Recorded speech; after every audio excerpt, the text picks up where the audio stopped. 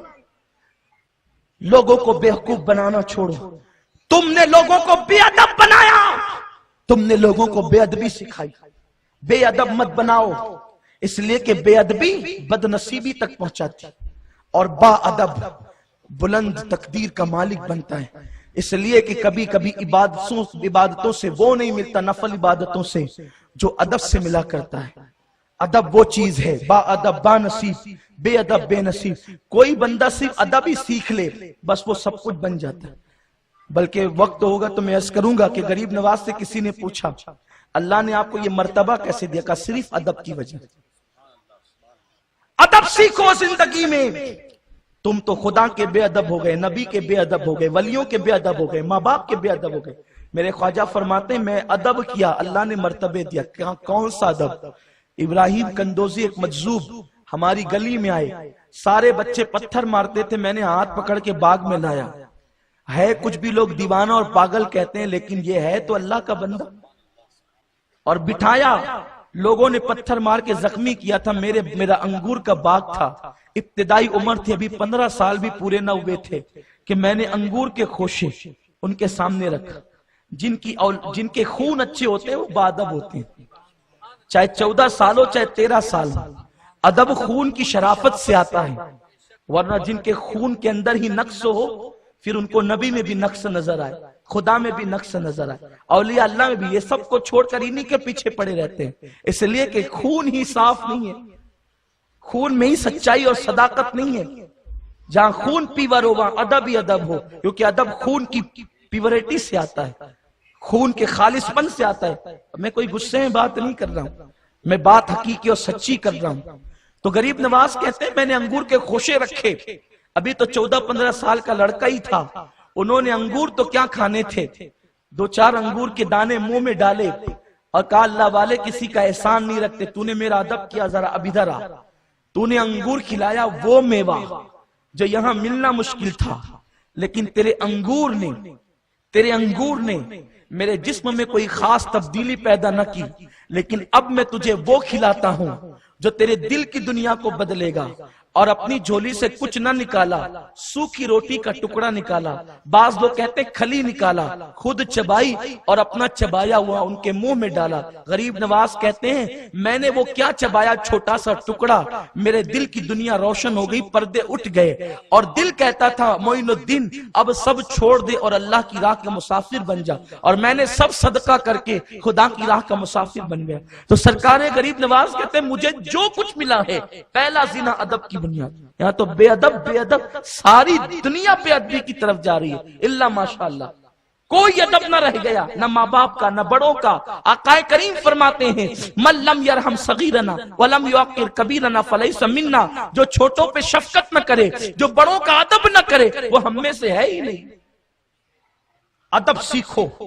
تو وہ شمس الدین التمش کی بات چل رہی تھی، نوجوان چھوکرا تھا، لڑکا تھا، اور گھوڑے پر بغداد شریف میں جا رہا تھا، نورانی چہرے والے دیکھے، اس لیے کہ جو جوہری ہوتا ہے وہ جوہر جانتا ہے۔ وہ تھا مختصر سا کسی عمر کا بچہ، لیکن چہرے دیکھ کر پہچان گیا، کیونکہ آقا نے فرمایا ولی وہ ہوتے ہیں جن کے چہرے دیکھ کے خدا یاد آتا ہے۔ لوگ کہنے ہیں ہم تہجد پڑھتے ہیں، لیکن چہرہ دیکھ کر کے الامان والحفیظ، میں اس پہ کوئی ڈسکس نہیں کرنا چاہتا۔ کچھ لوگ ایسا کہتے ہیں، سنا ہے لوگوں سے، کہ رات کی تاریکی میں بچے دیکھیں تو ڈر جائیں، یہ حال ہوتا ہے۔ ایسے مکروہ چہرے عبادتیں تو چہرے چمکاتی ہے، عبادتوں سے چہرے چمکتے ہیں، لیکن یہ کیا ہے کہ اور رنگ کالا ہو یا گورا، اگر دل چمکدار ہے تو چہرہ چمکتا ہے۔ میں کوئی چاپلوسی کرنے کا عادی نہیں، لیکن آپ ہمارے منبر پر دیکھ لیں، ہمارے مبلغین، ہمارے علماء، اللہ نے چہروں پر کیسی چمک عطا کی۔ اللہ کرے کہ یہ خیرات باقی رہے، اور اللہ تبارک و تعالی، اور الحمدللہ یہ ہم عبادتوں کے بل پر نہیں حاصل کرتے، عبادتیں کرتے ہیں اللہ کی رضا کے لیے، چہرے چمکانے کے لیے نہیں، لیکن مدینے والے کو نور مانتے ہیں، اس لیے نورانیت وہاں سے ملتی ہے۔ جو نبی کوئی مٹی مانے تو پھر چہرے ہی مٹی کی طرح سیاہ ہوں گے، اور مرنے کے بعد تو دکھائے جانے کے بھی قابل نہیں ہوتے، موت کے بعد تو دکھائے جانے کے بھی قابل نہیں ہوتے۔ سوشل میڈیا پہ اگر چہرے گھوم جائے تو لوگ 3 دن تک کھانے نہ کھائیں، یہ حال ہے۔ ارے وہ عاشقوں کے چہرے ہیں جو موت کے بعد بھی اگر 3 دن تک رکھے رہیں تو بھی چہرے پر کوئی اضمحلال نہیں آتا۔ ارے حال ہی میں میں نے کئی بزرگوں کے انتقال کے بعد سوشل میڈیا پہ ان کے چہرے دیکھے۔ علامہ شاہ احمد نورانی کا چہرہ 3 دن کے بعد دیکھا، یوں چمکتا تھا کہ دوسرے بھی کہتے تھے کہ نبی کو نور ماننے والے موت کے بعد یوں ہی چمکا کرتے ہیں۔ حضور سرکار کلا کا شہزادہ انوار المشائخ 3 دن کے بعد بھی چہرہ یوں چمک رہا تھا جیسے کسی نے سلا دیا، دیکھ تو نیازی ذرا سو گیا کہ دیوانہ، ان کی یاد میں شاید آنکھ لگ گئی۔ نعرہ رسالت، نعرہ حیدری، فیضان غریب نواز، سبحان اللہ سبحان اللہ۔ نبی کو نور مانو گے تو یہاں بھی چمکو گے، وہاں بھی چمکو۔ جو نوری کا قائل نہیں، نورانیت اس کے مقدر میں ہی نہیں۔ لوگوں یاد رکھو۔ تو بہرحال چمکتے چہرے اس نے دیکھا۔ آقا فرماتے ولی وہ ہوتا ہے جس کو دیکھو تو خدا یاد آ جائے، جس کو دیکھو تو، توجہ آپ کی، حضور نے یہ نہیں کہا جس کو دیکھو تو نبی یاد آ جائے، توجہ، حدیث پاک ولی وہ ہے جسے دیکھو تو خدا یاد آ جائے، نبی یاد آ جائے نہیں۔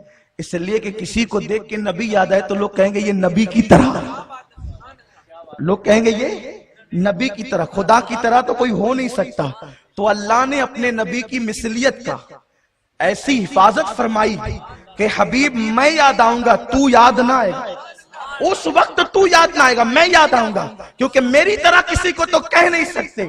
کیوں؟ لا مثل لہو ولا مثال لہو ولا جواب، اس کی طرح کوئی ہے نہیں، وہ لیسا کمثلی ہے، اس کی کوئی مثل نہیں ہے، اس لیے کوئی اس کی طرح ہو نہیں سکتا۔ تو کہا میں یاد آؤں گا، کیوں؟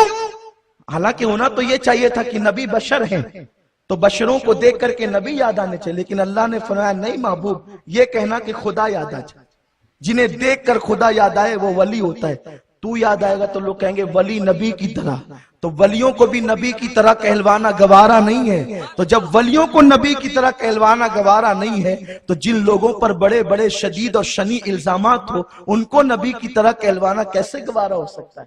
اس لیے کہا کہ جسے دیکھو خدا یاد ہے۔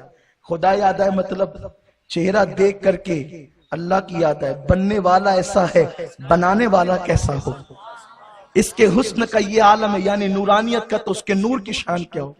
چہرے دیکھے چمک رہے تھے، سوچا کہ اللہ والے ہیں، گھوڑے سے نیچے اتر گئے اور لگام پکڑ کر کے گزرے، میرے خواجہ کی نظر پڑی، یہ پہلے سے دینے والے ہیں اور بہت دیتے ہیں اور آج بھی عطا کر رہے ہیں، لیکن کوئی جھولی لے کر جائے۔ دیکھو بغیر یقین کی تو خدا نہیں دیتا، اللہ کا دوست تو بغیر یقین والوں کو کیسے دے گا؟ کوئی جائے تو کہتے ہیں کہ خالی ہنڈے میں پانی بھرا جاتا ہے، بھرے ہوئے ہنڈے میں نہیں۔ تو جو اپنے آپ کو بھرا ہوا سمجھ کرتے ہیں، ہم دیکھنے جا رہے ہیں کتنے لوگ سجدہ کرتے ہیں، ہم دیکھنے جا رہے ہیں کیا کیا شرک ہو رہا ہے، تو پھر وہ دیکھتے ہی رہتے ہیں۔ حالانکہ کوئی سنی قبر پہ سجدہ نہیں کرتا، ہم حرام سمجھتے ہیں سجدے کو قبر پر۔ لوگوں اگر قبر کو سجدہ کرنے کا شوق ہوتا تو ہم پھر خواجہ کو سجدہ کیوں کرتے، ہم نبی کو کیوں نہیں کرتے؟ لیکن ہم رسول پاک سے اتنی محبت کرتے ہیں پھر بھی ان کو سجدہ نہیں کرتے۔ ہمارے امام کہتے ہیں پیش نظر وہ نو بہار، سجدے کو دل ہے بے قرار، روکیے سر کو روکیے، ہاں یہی امتحان ہے، الزام لگانے والوں کا الزام ہے، اور اگر کوئی جاہل سجدہ کرتا ہے تو یہ وہ ذمہ دار ہے۔ لیکن آپ اس جاہل سے بھی پوچھ لیں، کیونکہ سجدے کے لیے کچھ چیزیں ضروری ہے، پیشانی کا جمنا، ناک کی اس ہڈی کا جمنا، ہاتھوں کا ٹکنا، گھٹنوں کا ٹکنا، اور پیر کی کم سے کم ایک انگلی کا ٹکنا، یہ فرض ہے، فرائض میں سے 7 ہڈیوں پہ سجدہ کرنے کا حکم دیا گیا ہے۔ یہ سب بھی ہو جائے، یہ سب بھی ہو جائے، پھر بھی اگر سجدے کی نیت نہ ہو تو وہ سجدہ نہیں کہلائے گا۔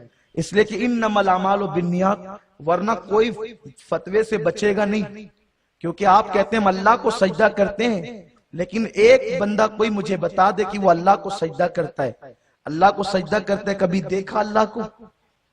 تو سجدہ کہاں کرتا ہے؟ تو قادریہ مسجد کی دیوار کے سامنے، حسینیہ مسجد کی دیوار کے سامنے، جامع مسجد یا رسول اللہ کی دیوار کے سامنے، قاسمیہ مسجد کی دیوار کے سامنے، نورانی مسجد کی دیوار کے سامنے۔ تو تم تو سبھی مشرک ہوئے۔ آپ کا سجدہ ہے کہاں؟ ارے کعبے کی دیوار کے سامنے بھی سجدہ کرو تو بھی مشرک ہو جاؤ۔ کیوں؟ کعبہ غیر اللہ ہے، اللہ تو نہیں ہے، لیکن الحمدللہ مشرک نہیں ہوتے، کیونکہ ایسے بیوقوف لوگوں کی بات کریں گے تو کوئی شرک سے بچے گا نہیں۔ ہم دیوار کے سامنے سجدہ کرتے ہیں، لیکن نیت یہ ہوتی ہے سجدہ اللہ کو کر رہے ہیں۔ تو دیکھو نیت نے بچایا، سر جھکا ہے دیوار کے سامنے، لیکن دل کی نیت ہے سجدہ اللہ کو کر رہے ہیں، تو شرک نہیں ہوتا۔ تو وہاں جھکنے والا اگر جھکتا ہے تو ہم اس کو منع کرتے ہیں، تائید نہیں کرتے کہ ایسی جہالت نہ کر کہ کوئی دیکھے تو بدگمان ہو جائے، یاد رکھو۔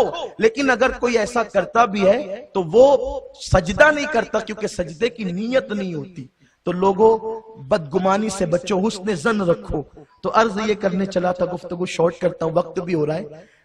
غریب نواز، عطا کرنے والے، جب اس نوجوان لڑکے کو دیکھا شمس الدین التمش کو کہ میرے لیے اور اولیاء اللہ کے لیے گھوڑے سے نیچے اتر گیا اور ادب کے ساتھ چلنے لگا، تو میرے خواجہ نے کہا یہ دیکھو ہندوستان کا بادشاہ جا رہا ہے۔ یہ لڑکا اس وقت تک مرے گا نہیں جب تک کہ ہندوستان کا بادشاہ نہ بنے، اور اللہ نے اس کو ہندوستان کا بادشاہ بنایا۔ تو جناب شمس الدین التمش یہ غریب نواز کے مرید بابا قطب الدین بختیار کاکی کے مرید تھے۔ بات چلی تھی وہاں سے کہ ایک کسان سرکار غریب نواز کی بارگاہ میں آیا، غریب کسان، اور آ کر کے کہتا ہے خواجہ میرے آقا، آپ کا جو مرید ہے قطب الدین، اس کا مرید ہے شمس الدین التمش بادشاہ، میں کسان آدمی ہوں، مجھ پر ٹیکس بادشاہ نے زیادہ لگا دیا ہے، اور اب وہ میری قوت سے باہر ہے، تو اگر آپ میری سفارش کر دیں بادشاہ سے تو بادشاہ اس ٹیکس کو کم کرے گا یا معاف کر دے گا؟ سرکار غریب نواز رحمت اللہ تعالی علیہ اجمیر شریف سے دلی اس اکیلے کسان کے ساتھ سفر کرتے ہیں، کسی مرید کو ساتھ نہیں لیا، وہ کسان ہے اور غریب نواز ہے۔ کیوں جا رہے ہیں؟ اجمیر شریف سے دلی جا رہے، کیوں؟ صرف ایک غریب کسان کے لیے کہ بادشاہ نے اس پہ ٹیکس زیادہ لگا دیا ہے، اور سرکار غریب نواز کی بارگاہ میں وہ فریاد لے کر آیا ہے۔ جب دلی پہنچے تو پورا شہر، بابا قطب، شمس الدین سب مل کر غریب نواز کے استقبال کے لیے آئے۔ سرکار قطب الدین نے عرض کی، حضور آپ اطلاع تو کرتے آنے سے پہلے، اچانک تشریف لائے، اگر ہمیں قبل از وقت خبر نہ ہوتی تو ہم آپ کے استقبال کے لیے بھی نہیں آ پاتے۔ فرمایا یہ جو کسان ہے بادشاہ نے اس پر ٹیکس زیادہ لگا دیا ہے اور یہ میرے پاس فریاد لے کر کے آیا، اس لیے میں آیا ہوں تاکہ ٹیکس کم کراؤں۔ سرکار قطب الدین نے کہا اللہ اکبر، حضور آپ ایک خط لکھ دیتے تو یہ ٹیکس معاف ہو جاتا، اور ایک خط لکھ دیتے تو کئی گاؤں اس کو وقف کر دیے جاتے، کیونکہ شمس الدین کیا میرے آگے جاتا اور آپ کے خط کی وہ بے ادبی کرتا؟ آپ ایک خط لکھ دیتے تو بھی کام ہو جاتا، یہاں تک آنے کی ضرورت کیا تھی؟ غریب نواز کا جواب سنو، فرماتے ہیں خط لکھ دیتا، اس کا کام تو ہو جاتا، لیکن اس کے ساتھ آنے سے اس کا جو دل خوش ہوا ہے وہ کب ہوتا؟ اس کے ساتھ چلنے سے اس کے دل کو جو خوشی ملی وہ کب میسر آتی؟ اور سنو، اللہ راضی نہیں ہوتا مگر صرف اس وقت جب کسی بندے کا دل خوش کیا جائے۔ اگر اللہ کو خوش کرنا ہے تو اس کے بندوں کو خوش کرو، اللہ خوش ہو جائے گا۔ غریب نواز فرماتے ہیں میں نے سفر میں ایک ولی سے ملاقات کی، اس نے کہا معین الدین اگر اللہ والا بننا ہے تو پہلے اللہ کے بندوں کی خدمت کر، جب تو اللہ والا بنے گا۔ میرے آقا صلی اللہ علیہ وسلم کے دیوانوں، لیکن افسوس یہ جو اصل دین ہے، دین کی اساس ہے، یہ ہمارے درمیان سے اٹھ گئی۔ اب ہم سمجھتے ہیں صرف تسبیح ہلانا یہ دین ہے۔ میں تسبیح کا منکر نہیں ہوں، یقیناً تسبیح پڑھی جانی چاہیے، اللہ توفیق دیتا ہے تو ہم لوگ بھی کچھ تسبیح پڑھتے ہیں، اللہ قبول فرمائے۔ لوگ سمجھتے ہیں صرف روزہ رکھنا یہ عبادت ہے، یاد رکھیں روزے کا مخالف نہیں، لیکن ساری عبادتوں سے بڑھ کر حضرت بابا فرید الدین گنج شکر کا جواب سنو، ان کا فرمان سنو۔ فرمایا کثرت سے تلاوت قرآن کرنا، کثرت سے نفل روزے رکھنا، کثرت سے نفل نمازیں پڑھنا، یہ کام تو کمزور بوڑھی عورتیں بھی کر لیتی ہیں۔ کمزور بوڑھی عورتیں بھی کثرت سے نمازیں پڑھ سکتی ہے، کثرت سے تلاوت کر سکتی ہے۔ اصل عبادت تو یہ ہے کہ انسان اللہ کے بندوں کا دل خوش کرے، اللہ کے بندوں کا دل جیتے، وہ آئے تو ان کی خاطر تواضع کرے، وہ آئے تو ان سے مسکرا کر بات کرے۔ وَقُولُوا قَوْلًا سَدِيدًا، لوگوں سے سیدھی سیدھی اچھی بات کرو، لوگوں یہی دین ہے۔ اور سرکار غریب نواز نے اسی ذریعے سے لوگوں کا دل فتح کیا۔ بس جاتے جاتے اختصار کے ساتھ اخیر میں بات عرض کرنا چاہتا ہوں۔ ایک مرتبہ پرتھوی راج چوہان نے ایک راجپوت کو کہا اگر تو معین الدین کو قتل کر دے تو میں اپنی آدھی سلطنت تجھے دے دوں گا، کیونکہ اس فقیر نے ناک میں دم کر رکھا ہے، ایک کام کر اسے قتل کر۔ راجپوت ہندوستان کے بڑے بہادر ہوتے تھے اس زمانے میں، اللہ اکبر، اور زبان کے بڑے دھنی ہوتے تھے۔ اس نے کہا بادشاہ کیا تو مجھے آدھی سلطنت دے گا؟ اس نے کہا بالکل دوں گا۔ وہ گیا اور ایک خنجر زہر میں بجھایا اور زہر میں بجھا کر کے اپنی کمر میں باندھا۔ ہندوستان کا جو پرانا لباس ہے جو تاریخ میں آتا ہے، مرد حضرات بھی جو پہنتے تھے وہ یہاں تک کے آتا تھا ایسے فٹنگ میں، اور اس کے بعد نیچے سے ایسے گھیر والا ہو جاتا تھا، جیسے آج کل ابھی بطور فیشن عورتیں پہنتی ہیں۔ بس یہ ہے کہ وہ اس طریقے سے بالکل گرا ہوا ہے، لیکن وہ گرا ہوا نہیں رہتا تھا، وہ گھرا ہوا رہتا تھا۔ آپ کو سمجھ میں آ گئی ہوگی کہ اس طرح کے لباس، یعنی اگر کمر میں کوئی چیز چھپائی گئی ہو تو وہ آدمی سمجھ نہیں سکتا تھا، اتنا گھیر ہوتا تھا۔ اس نے خنجر زہر میں بجھایا۔ لوگ زہر کے اندر خنجر اس لیے بجھاتے تھے کہ اگر میرا نشانہ چوک بھی گیا، اور کم زخم لگے تو یہ جو زہر ہے وہ جسم میں جا کر کے مار ڈالے گا اور اثر کر جائے گا. اس لیے جب بہت بڑی مہم ہوتی کسی کو قتل کرنے کی تو بڑا جو خنجر ہے زہر میں بجھایا جاتا. اس نے زہر میں بجھایا، پھر آیا اور اس کو بتایا پرتھوی راج چوہان کو، دیکھو یہ میں نے زہر میں بجھایا ہے، اب اس فقیر کا کام تمام کرنے جا رہا ہوں، ایک بار پھر دہرائیں، کیا آپ مجھے آدھی سلطنت دیں گے؟ اس نے کہا بالکل دوں گا، اس لیے کہ بھارت کی آبرو کا سوال ہے، بھارت کے لیے ہم کچھ بھی کر سکتے ہیں. اس نے اس طرح کے جملے کہے، حالانکہ بھارت کے لیے کچھ نہیں کر سکتا تھا، اپنی حکومت کا معاملہ تھا. لوگ بھارت کو صرف یوز کرتے ہیں، بھارت کا نام استعمال کرتے ہیں، ورنہ بھارت کے اگر حقیقی محافظ کوئی ہے تو وہ لا الہ الا اللہ محمد الرسول اللہ پڑھنے والے ہیں. لوگ کس طرح کی باتیں کرتے ہیں، ہمیں لوگ سبق سکھاتے ہیں بھارت کی حفاظت کا، ہمیں لوگ کہتے ہیں بھارت کے تحفظ کا، ہمیں لوگ کہتے ہیں بھارت کی وفاداری کا. ہم پوچھنا چاہتے ہیں انگریزوں کے خلاف جب ٹیپو سلطان لا الہ الا اللہ محمد الرسول اللہ پڑھنے والا جب لڑ رہا تھا تو غداری کرنے والے کون تھے؟ غداری کرنے والے کون تھے؟ انگریزوں کے ہاتھوں میں ملک کو تھالی میں سجا کر دینے والے کون تھے؟ ہم نام نہیں لینا چاہتے، یہ ہماری شرافت ہے کیونکہ ہمارا مسلک صوفیہ ہے. لیکن کوئی اگر یہ کہے کہ بھارت کی وفاداری کے لیے فلاں نعرہ لگانا ہوگا اور فلاں نعرہ لگانا ہوگا، ہم کسی نعرے کو نہیں جانتے. یہ بھارت ہمارا ملک ہے، ہم کل بھی وفادار تھے، آج بھی وفادار ہیں. ارے لوگوں، اوروں کی راکھیں تو بہ کر کے کہاں لاپتہ اور گمنام جگہوں پر جا چکی ہے، ہماری امانتیں اس کے سینے میں دفن ہیں.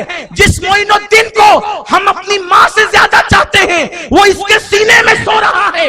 جس نظام الدین کو ہم اپنے باپ سے زیادہ چاہتے ہیں وہ اس کے سینے میں سو رہا ہے. اتنی قیمتی امانتیں اس کے سینے میں دفن ہے. بھارت سے بغاوت بھارت سے نہیں، بھارت سے بعد میں ہے. پہلے معین الدین اجمیری سے بغاوت ہے، نظام الدین محبوب الہی سے بغاوت ہے، مخدوم اشرف سے بغاوت ہے، حضرت قطب الدین سے بغاوت ہے، صابر کلیہ سے بغاوت ہے. تو سنو، اگر ہم خواجہ کے ہندوستان کا نعرہ لگاتے ہیں ہمارے لیے یہی کافی ہے، یہی کافی ہے. اور ہندوستان کسی کے باپ کا نہیں، وہ ہمارے باپ کا ہے. سبحان اللہ سبحان اللہ. خواجہ کا ہندوستان، خواجہ کا ہندوستان، فیضان غریب نواز وہ ہمارے باپ کا ہے. اس لیے کہ ہمارا باپ آدم عرب جانے سے پہلے ہندوستان آیا تھا اور ہندوستان اس نے قدم رکھے. یہ جو ہند کو آج ترقی مل رہی ہے یہ حضرت آدم کے قدم کی برکت ہے. ان کی پیشانی میں جو نور مصطفیٰ تھا اس نور مصطفیٰ کی برکت ہے. یا صوفیہ اور غریب نواز جیسے لوگ جو اس کے سینے میں سو رہے اس کی برکت ہے. ورنہ جو بیٹھتا ہے لوٹنے کے لیے بیٹھتا ہے. یہ تو لٹ چکا ہوتا اگر غریب نواز نہ ہوتے، یہ تو لٹ چکا ہوتا اگر محبوب الہی نہ ہوتے، یہ تو لٹ چکا ہوتا اگر صابر کلیہ نہ ہوتے. ان بزرگوں نے سنبھال رکھا ہے. ہمیں نعرے نہ سکھاؤ، ہم اچھی طرح جانتے ہیں ہمیں کون سا نعرہ لگانا ہے، اور ہم اچھی طرح جانتے ہیں ملک کی وفاداری. اس لیے کہ جب سب بک رہے تھے تو جہاد کا فتویٰ دینے والا انگریزوں کے خلاف کوئی اور نہ تھا، وہ لا الہ الا اللہ محمد الرسول اللہ پڑھنے والا فضل خیر آبادی تھا. اور لا الہ الا اللہ پڑھنے والوں میں بھی ہر کوئی نہیں تھا. لا الہ الا اللہ پڑھنے والوں میں بھی صرف وہی تھے جو یا رسول اللہ پکارنے والے تھے، جو مزارات پر جانے والے تھے. ورنہ ہاں کچھ ایسے بھی تھے، بڑی معذرت کے ساتھ تلخ ہے لیکن حقیقت ہے، کچھ 600 روپے لے رہے تھے، کچھ انڈمان جا رہے تھے. 600 روپے لینے والے وہ تھے جو آج ملک کے بارے میں گفتگو کرتے ہیں، اور انڈمان جانے والے ہمارے اسلاف تھے. بہرحال یہ گفتگو بہت طویل ہو رہی ہے، میں گفتگو کو اختصار کرنا چاہتا ہوں. اور حضرت نے عنوان بھی دیا تھا لیکن کیا کروں، اپنے اسی عنوان پر میں مکمل طور پہ گفتگو نہیں کر سکا اور ٹائم شارٹ ہو گیا. تو یہ کہنا چاہتا ہوں، ہم نے کبھی بھی بھارت کے خلاف، ملک ہندوستان کے خلاف کسی کاروائی میں حصہ نہیں لیا ہے، اور انشاءاللہ نہ ہمارے جوان لیں گے. یار جن کو اپنے بچوں کے مستقبل کی فکر ہے وہ کیا کسی کی بغاوت. جس قوم کی غربت کا عالم یہ ہے کہ وہ اپنے بارے میں نہیں سوچتے، وہ ملک کے تخریب کے بارے میں کیا سوچے. جو اپنے پڑوسی کے خلاف نہیں سوچتے وہ اپنے ملک کے خلاف کیا سوچیں گے؟ آپ جیو، جینے دو. محبتیں ہم نے تقسیم کی تھی، تقسیم کرتے رہیں گے. ہاں، ہم نے کبھی ملک کو لوٹا نہیں. جنہوں نے لوٹا، ہم نے ان لوٹنے والوں سے ملک کو بچایا، ملک کو آزاد کرایا. کافی مراد آبادی ہمارا سپوت تھا جس نے جو ہے وہ انگریزوں کے دار پر پھانسی لی تھی. ہاں، وہ ہمارا وہ یا رسول اللہ کہنے والا تھا، وہ نعت پڑھنے والا اور نعت لکھنے والا تھا. ہاں، اس لیے کوئی ہمیں نہ سکھائے. اور اگر آج مولویوں کی زبانیں بک رہی ہے تو ہم کسی ایسے مولوی کو نہیں مانتے جو شریعت کے خلاف بات کریں، کیونکہ ہمارے یہاں تو معیار رسول اللہ کی ذات ہے. جو ان کے مطابق بولے گا وہ اپنا ہے، جو ان کے خلاف بولے گا اپنا ہے. اور آپ کو بھی کہتا ہوں، پوپٹ مت بنو، دوسروں کی بولی سن کر کے مت بولا کرو، بلکہ بلبل بنو، اپنی بولی بولا کرو. کسی مفکر نے کہا ہے، طوطا قید اس لیے رہتا ہے کہ وہ دوسروں کی بولی بولتا ہے، اور بلبل آزاد اس لیے ہوتی ہے کہ وہ اپنی بولی بولتی ہے. اپنی بولی بولو، طوطا مت بنو جس نے جو کہہ دیا ہاں ٹھیک ہے، یہ بھی ٹھیک ہے، وہ بھی ٹھیک ہے. ہم ضمیر فروش لوگ نہیں ہیں. ہمارا مذہب اپنا مذہب ہے.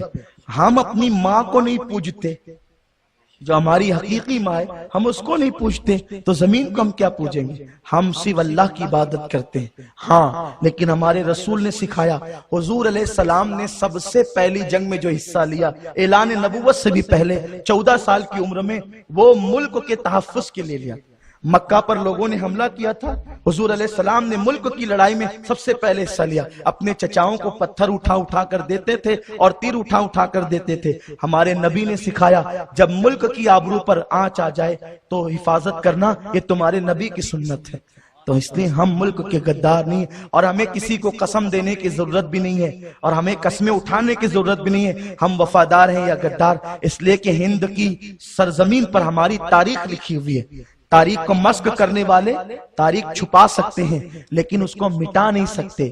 انشاءاللہ پھر وہ دن آئیں گے کہ حقیقت میں ہندوستان کو بچانے والا کون تھا، ہندوستان کو سجانے. بس اتنا عرض کروں، اگر ہم نے لوٹا ہوتا تو لال قلعہ بنانے والا کون تھا، تاج محل بنانے والا کون تھا، بھول بھلیا بنانے والا کون تھا، ہند کو سجانے والا کون تھا؟ ہند کو قیمتی ہیروں سے جڑنے والے ہم تھے، شاہ جہاں کی شکل میں ہم تھے، اللہ اکبر، جہانگیر کی شکل میں ہم تھے، جو ہے وہ تیمور کی شکل میں ہم نے وہ عمارتیں دی ہے. آج ہندوستان اگر کسی عمارت کی وجہ سے دنیا کے سامنے آبرو بنا ہوا ہے تو وہ ہماری عمارت ہے جسے تاج محل کہتے ہیں. الحمدللہ تعالی. تو ہم نے دیا ہے، لیا نہیں ہے، اور تہذیب دی ہے، تمدن دیا ہے، کلچر دیا ہے. اور آپ کو بتاؤں، لوگ باتیں کرتے ہیں ہم ملک کے وفادار ہیں، سارے جہاں سے اچھا ہندوستان ہمارا. یہ ترانہ لکھنے والا کون تھا؟ یہ ترانہ لکھنے والا کون تھا؟ سارے جہاں سے اچھا. حالانکہ ہم مقدس مقامات کے استثناء کے ساتھ پڑھتے ہیں سارے جہاں سے اچھا ہندوستان ہمارا، لیکن جس نے لکھا تھا وہ لاہور کا قلندر ہی تو تھا جو یا رسول اللہ بھی کہتا تھا. داتا کی بارگاہ میں فجر کی نماز پڑھنے بھی جاتا تھا. جو رسول کا وفادار ہوگا وہ سب کا وفادار ہوگا.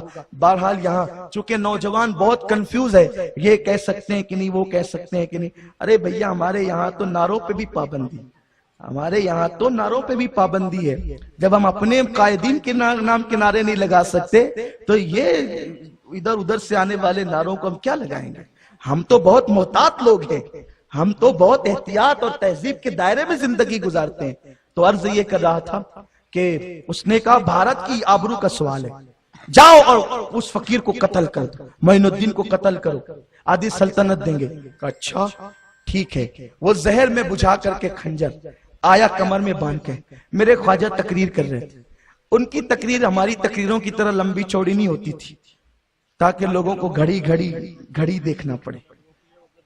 ابھی 10 کا ٹائم ہے بھائی، ابھی تو بھائی پتا نہیں کب ختم کریں گے. یاد رکھیں میں 15 دن کے بعد آؤں گا اور جشن غریب نواز کا موقع اب نہیں ملے گا. پھر دوسری عنوانات پہ گفتگو ہوگی کیونکہ مجھے عرس غریب نواز میں اب جانا ہے اور دورہ کرتے ہوئے جانا ہے، دورہ کرتے ہوئے آنا ہے. تو میں چاہتا تھا کہ یہاں بہت تفصیلی گفتگو، لیکن ٹائم کی قلت ہے. بہرحال انشاءاللہ آئندہ سال زندگی رہی تو گفتگو ہوگی، لیکن اس پہ میں گفتگو ختم کرنے والا ہوں. بہت مختصر خواجہ غریب نواز گفتگو کرتے تھے. ان کا ایک خطاب جو میں نے پڑھا ہے 10 منٹ سے زیادہ کا نہیں ہوتا. 5 منٹ 10 منٹ 2 جملے 4 جملے 10 جملے بس تھوڑے سے کہے خود روتے تھے پورا مجمع روتا تھا. یعنی جو دل سے بات نکلتی ہے اثر رکھتی ہے. پر نئی طاقت پرواز مگر نہیں. بہت سیدھے سادے جملے ہوتے تھے, نہ اس میں شفق کے جمال کا تذکرہ ہوتا, نہ افق کی سرخیوں کا تذکرہ ہوتا, نہ اس میں گل و بلبل کا تذکرہ ہوتا, نہ بہتی ہوئی دریا کا تذکرہ, نہ اس میں شاعری ہوتی. لیکن حافظ جو ہے وہ بڑے بڑے صوفیہ کی شاعری ہوتی. اس طریقے سے عام طور پر غیر معیاری شعر اس میں نہیں پڑھے جاتے تھے. اس طرح کی وہ گفتگو کرتے تھے اور بہت سادے سیدھے الفاظ ہوتے تھے سرکار غریب نواز کے. پڑھو تو ایک کیف طاری ہوتا ہے, ایک سرور طاری ہوتا ہے. بلکہ ان کے خطاب کی ایک جھلک آپ کو دکھاؤں. وہ کہتے ہیں اگر اللہ کا پیارا بننا ہے تو سخاوت دریا جیسی ہونی چاہیے, سخاوت دریا جیسی ہونی چاہیے, شفقت سورج جیسی ہونی چاہیے, اور عاجزی تواضع انکساری زمین جیسی ہونی چاہیے. 3 جملوں میں سمندروں کو کوزوں میں سمیٹ دیں. دیکھیں یہ ان کی تقریر ہے, ان کا خطاب ہے. یعنی سخاوت دریا جیسی, دریا بہتا ہی جاتا ہے, بہتا ہی جاتا ہے, بہتا ہی جاتا ہے, اور حتیٰ کہ وہ سمندر میں جا کے گر جاتا ہے. دریا کو یہ خیال نہیں ہوتا کہ میں بہ بہ کے ختم نہ ہو جاؤں, اس لیے کہ بہتا دریا کبھی بدبو نہیں مارتا, بہتا دریا کبھی بدبو نہیں مارتا. تو کہتے ہیں سخاوت دریا جیسی ہے, جو آئے لے جائے. اسی لیے تو آج تک تقسیم کر رہے ہیں. خواجہ ہند وہ دربار ہے آلہ تیرا, کبھی محروم نہیں مانگنے والا تیرا. اور شفقت سورج جیسے. دیکھو سورج کتنا شفیق ہے, کتنا مشفق ہے. وہ جب نکلتا ہے تو ذرے ذرے پر جیسے امیر کی کوٹری میں جاتا ہے ویسے غریب کے جھوپڑے میں بھی جاتا ہے. اس کے لیے امیر غریب سب برابر ہے. کتنی شفقتیں ہیں, پوری دنیا پہ وہ اپنا فیض تقسیم کرتا ہے. اور عاجزی زمین جیسے. اتنے عاجز ہو جاؤ لوگ تم پر کھو دیں, گالیاں دیں, کچھ کریں, کسی کی طرف نہ جاؤ. یہ ہے عاجزی. یعنی اس طرح کے خطاب کر رہے ہیں, خود بھی رو رہے ہیں, لوگ بھی رو رہے ہیں. یہ بندہ بیٹھا ہے, جب خطاب ختم ہوا, کیونکہ بھئی ہر آدمی تقریر سننے تو نہیں آتا, الگ الگ نیتیں لے کر کے لوگ آتے ہیں. کوئی کمر میں خنجر لے کر آتا ہے, کوئی دل میں خنجر لے کر آتا ہے. باتیں تو لوگ کرتے ہیں نا, ہر آدمی سننے تھوڑی آتا ہے. اسی لیے پھر بہت سنبھل کے بھی گفتگو کرنی پڑتی ہے کہ کس کے کمر میں کسی کے دل میں ہے. کمر والا خنجر اتنا نقصان نہیں پہنچاتا جتنا دل والا پہنچاتا. سنتے کچھ ہے, جا کے بولتے کچھ ہے, اور فتنہ اور عجیب سا پھیلتا ہے. تو بہرحال جو اچھی نیت لے کر آتے ہیں فیضان لے کر بھی جاتے ہیں, کرم لے کر بھی جاتے ہیں, تقدیریں سنورتی ہے. اور جو آتے ہیں کہ جو ہے وہ نکتہ چینی کرنے کے لیے, وہ سوائے نکتہ کے اور کچھ نہیں لے کر جائے. ان کی زندگی میں ہی نکتے ہیں, ان کی زندگی میں ہی نکتے ہیں جو نکتے لینے کے لیے آتے ہیں, جو کرٹیسائز کرنے کے لیے آتے ہیں. نکتہ چینی, کیونکہ مکھی کی عادت ہوتی ہے, مکھی پورے اچھے جسم کو چھوڑ کر کے زخم پر ہی بیٹھتے ہیں, کیونکہ اس کو غلاظت ہی پسند ہے. اگر وہ غلاظت پہ نہ بیٹھے تو پھر مکھی کیوں کہلائے. اور ایک بات آپ کو بتاؤں, دیکھو 2 مکھیاں ہیں, 2 مکھیاں ہیں. ایک یہ تمہارے محلے کی مکھی ہے جو صرف غلاظت پہ بیٹھتی ہے, اور ایک شہد کی مکھی ہے جو پھولوں پر بیٹھتی ہے. جو پھول پہ بیٹھتی ہے وہ پالی جاتی ہے, اور جو غلاظت پہ بیٹھتی ہے وہ ماری جاتی ہے. غلاظت والی مکھی نہ بنو تاکہ لوگ تمہارا قتل عام کریں. وہ خوشبودار پسند کرو, پھول پسند کرو, اور اس پر بیٹھو تاکہ پالنا لوگوں کی ضرورت بن جائے. اور پھر ایسی پالی جاتی ہے کہ وہ منہ سے جو اگل دے, منہ سے جو اگل دے, قرآن کہتا ہے اس میں اللہ نے شفا رکھی ہے. اس لیے کہ وہ بیٹھی پھول پر ہے. تو اچھائی پسند کرو, اچھے بن کے رہو, اپنے دل کو اچھا کرو, اپنے خیالات اچھے کرو, اپنے جذبات اچھے کرو. انسان بنو, انسان بہت کچھ بن چکے, انسان بنو, پہلے انسان بنو, بعد میں سب کچھ بننا. تو وہ سب خطاب ختم ہوا, لوگ مل مل کر جانے لگے. غریب نواز نے کہا ارے بھائی صاحب, سب کا کام تو ہو گیا, سب اپنا کام کر کے جا رہے, آپ بھی اپنا کام کرو, جلدی سے اپنا کام کرو. اوہو, جملوں میں ایسی چاشنی تھی. خنجر لے کر آنے والے کے لیے ایسے پیار کی گفتگو. یہ ہے ہمارا مسلک. اپنے لیے جو خنجر لے کر آئے گا ایسے پیار کی گفتگو کریں گے. لیکن جو رسول پاک کی توہین کرے گا, پھر ہمارا مسلک ہے دشمن احمد پہ شدت کیجئے, ملحدوں کی کیا مروت کیجئے. آدھا تیتر آدھا بٹیر والا معاملہ نہیں ہونا چاہیے. باغباں بھی خوش رہے, راضی رہے, سیاد بھی. یہ کیفیت ہوگی تو نہ ادھر کے رہو گے نہ ادھر کے رہو. کہا کہ تم اپنا کام کر لو، تم جس کام کے لیے کام. مہاراج میں تو آپ کے جملے سننے کے لیے، آپ کی گفتگو اور تقریر سننے آیا. کہا جو تقریر سننے آتا ہے وہ کمر میں خنجر لے کر نہیں آتا. لوگ نبی کے علم غیب کے منکر ہیں. نبی کا نواسہ بتا رہا ہے کہ دین ایسے نہیں پھیلتا، دین ایسے پھیلتا ہے. کہ جو خنجر لے کر آتا ہے وہ تقریر سننے تھوڑی آتا کمر میں باندھ کر. تو نے خنجر زہر میں بجھا کے لایا ہے. کہا مہاراج وہ تو ہم راجپوتوں کی عادت ہے کہ ہم خنجر حفاظت کے لیے رکھتے ہیں. کہا اچھا اگر یہ راجپوتوں کی عادت ہے تو پرتھوی راج چوہان کے محل میں آدھے ملک کا سودا کرنا میری جان کے بدلے یہ بھی راجپوتوں کی عادت ہے. بتا ابھی تو جو آدھے ملک کا سودا میری جان کے بدلے کر کے آیا ہے کیا تو نہ تھا؟ تجھے میری جان کے بدلے آدھی سلطنت دینے کی بات نہ کی گئی؟ اس کے تو پیر اور ہاتھ تھر تھر کانپنے لگے کہ یہ کون سا مرد ہے. میں اور پرتھوی راج کے سوا کسی کو یہ بات نہیں معلوم ہے، یہاں بیٹھے بیٹھے کر رہا ہے. تو ظاہر سی بات ہے پھر حقیقت تو حقیقت ہوتی ہے. اس نے خنجر نکالا. کہا آپ بڑے مہان ہیں، یہ خنجر میں بہت مہان آدمی کو قتل کرنے کے لیے لایا تھا، مجھے معاف کر دیجیے. یا تو ایک کام کریں، بہتر یہ ہوگا تاکہ میری روح کو شانتی اس وقت ملے گی، آتما کو شانتی اس وقت ملے گی جس وقت اسی خنجر سے مجھے قتل کر دیا جائے، تاکہ لوگوں کو پتا چل جائے کہ اچھوں کو قتل کرنے کے لیے آنے والوں کا انجام کیا ہوتا ہے. میرے خواجہ نے کہا اللہ کے بندے میں لوگوں کو قتل کرنے مارنے نہیں آیا ہوں، میں لوگوں کو زندگیاں بخشنے آیا ہوں، میں لوگوں کو زندگی دینے آیا ہوں. میرا مذہب لوگوں کو مارنا نہیں، لوگوں کو زندگی دینا. اسی لیے تو دیکھیں 90 لاکھ کو کلمہ پڑھایا، ایک بندہ بھی قتل نہ ہوا. ایک بندہ تو بندہ، ایک پرندہ بھی قتل نہ ہوا. 90 لاکھ کو کلمہ پڑھایا، اس شان سے دلوں کو جیتا. لوگوں آؤ دل جیتو، لوگوں آؤ محبت عام کرو، پیار عام کرو، محبتوں کی سوگات عام کرو. پیار دو گے تو پیار ملے گا، محبت دو گے تو محبت ملے گی. ہمارے اولیاء کا پیغام یہی ہے، بزرگوں کا پیغام یہی ہے. اس نے کہا مجھے قتل کر دے، فرمایا میں مارنے نہیں بلکہ جلانے آیا ہوں.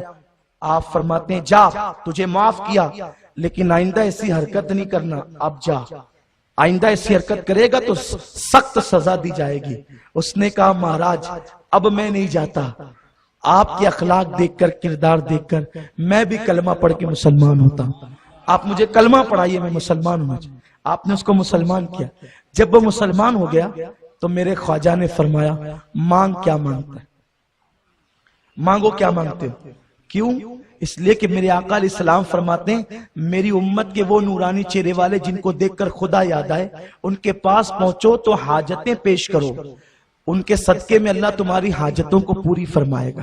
کہا مانگ کیا مانگتا ہے؟ اس نے کہا جب عالم کفر میں تھا تو میں نے سنا تھا کہ مسلمانوں کا کعبہ بہت خوبصورت ہے، تو میں چاہتا ہوں کہ کعبہ دیکھوں اور حج کروں. فرمایا جا تو حج کرے گا.